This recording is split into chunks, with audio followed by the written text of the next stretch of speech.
Kasim Kamilu Baban Daba Abdul Ilahi Habibul Ilahi Safiyul Ilahi Riyatul Quba Sanajimul Ilahi Kalimul Ilahi Fasahatul Anbiya. Ó dà ẹ jẹ́ ṣàdúrà fún wọn. Ilahi طول الأمر خليفة الله. Kò sẹ́ni tí ò lè kú àwọn bàbá yìí á sì ń jẹ́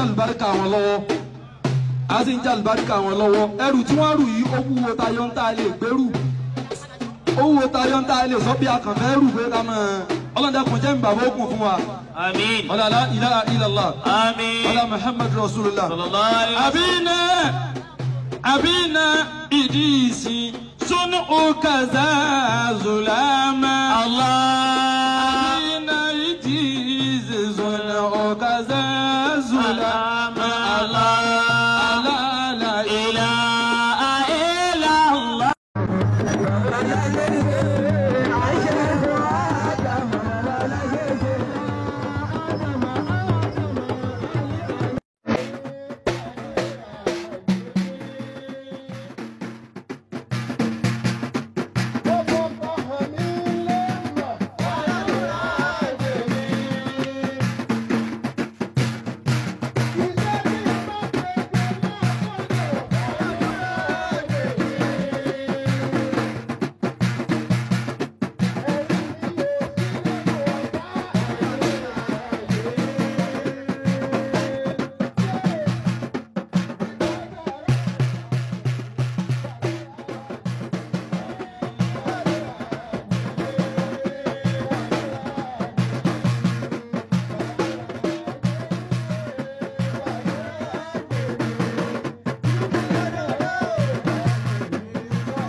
يا من لا هو يا ما لا هو إلا هو يا من لا إله إلا هو يا ما لا إله إلا هو يا عسالي يا عبادي يا داهري يا دمومي يا ما هو الحي الذي لا يموت Bàbá Lágbàájì bàbá rere bàbá Lágbàájì bàbá rere Ọlọ́run fọ́n fẹ́ bàbá Lágbàájì bàbá Lágbàájì. Ìmọ̀ tán fàtàrí sí àtàrí ìmọ̀ tí wọ́n fi ṣe àtàrí. Bó wù ọkọ believe bó wù ọkọ problem tiẹ̀ nù.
Habibullah yóò ní zákàrà mi.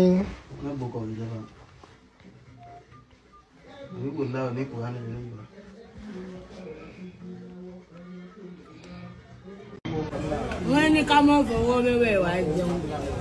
ó ti bẹ̀rẹ̀ látòrí mi mọ́ mi ò ẹ mọ̀ wá mi.